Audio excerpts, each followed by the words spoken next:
हम तो चाहते हैं कि आप परिवार के साथ में जुड़ करके जीवन को आगे बढ़ाओ।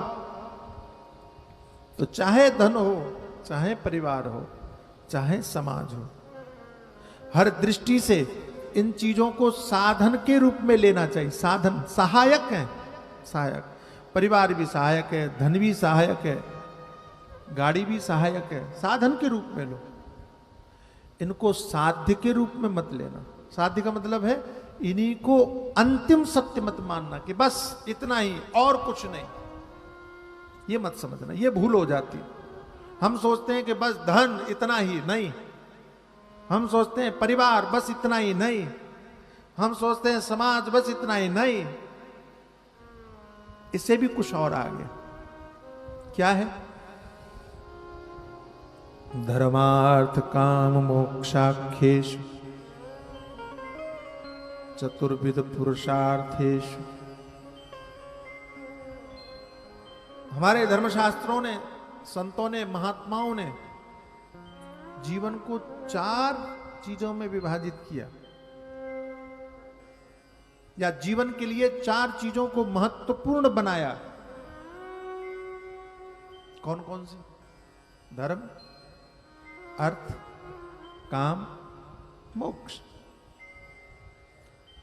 जीवन का आरंभ धर्म से हो। जब आप आगे बढ़ोगे तो फिर जीवन को चलाने के लिए व्यवहारिक दृष्टि से सबसे बड़ी आवश्यकता अर्थ की पड़ेगी, पैसे की पड़ेगी, धन की पड़ेगी।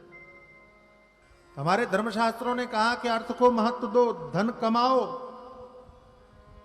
धन को छोड़ो मत, कमाओ, खूब कमाओ। हमने पुरुषार्थ में माना उसको, लेकिन पैसे तक सीमित मत रहो।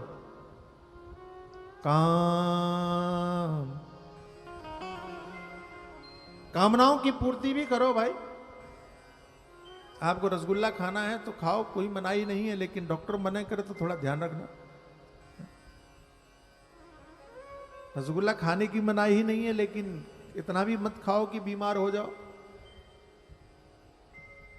भोग भोगने की मनाही नहीं है, लेकिन इतना भी मत भोगो कि वही रोग बनने का कारण हो जाए।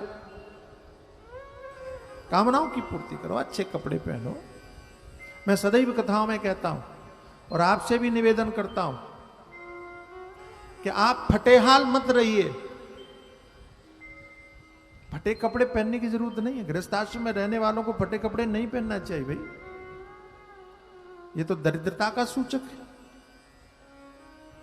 आपको पहनना है तो अच्छे कपड़े पहनो, अच्छा खाने को महत्व दो, अच्छे घर में रहने का प्रयत्न करो, अच्छे साधनों से संपन्न हो। कोई विरोध नहीं है, कोई विरोध।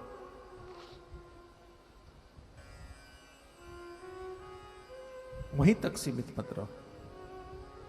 तो कहां तक जाएं? मोक्ष एव परम पुरुषार्थ।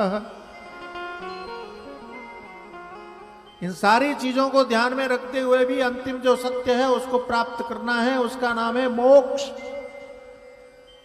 तो किसी ने कहा ये मोक्ष क्या नाम, किससे कहते हैं, ये कौन सी चिड़िया का नाम है?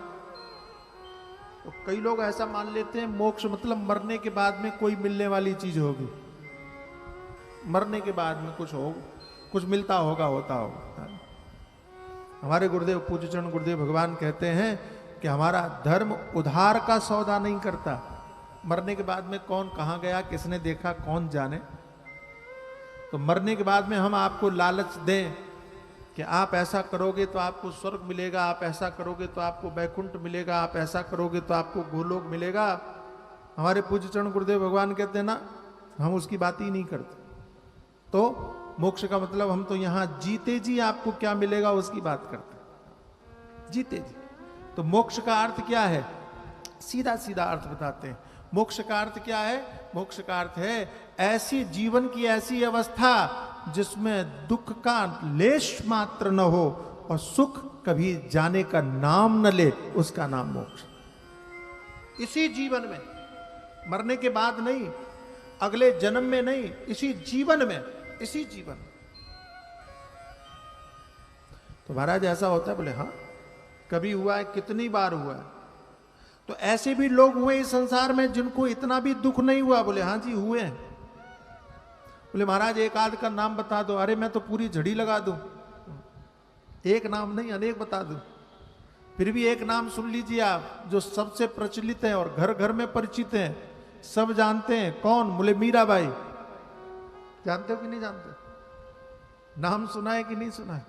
मीराबाई को कभी दुख हुआ? अरे बोलो बोलो। अब ये 7 दिन तक 9 दिन तक आपको अभ्यास करना पड़ेगा बोलने का। बोलिए, कभी दुख हुआ मीरा को? नहीं हुआ, कभी नहीं हुआ। सारे भजन पढ़ डालना, उनका जीवन पढ़ लेना। अगर उन्होंने एक बार भी भगवान के सामने शिकायत की हो कि हे प्रभु हम तो आपका भजन करते हैं, उसके बाद में भी मुझे जहर का प्याला पीना पड़ा, आपके भजन करने का लाभ क्या हो? शिकायत किया कभी? और जहर का प्याला मिला तो पिया कि नहीं पिया? पीने से उनका कुछ बिगड़ा क्या? इसका मतलब है कि उनके जीवन में दुख आए बहुत, लेकिन उनको दुखी इतना भी नहीं कर सके। इसी का नाम है मोक्ष।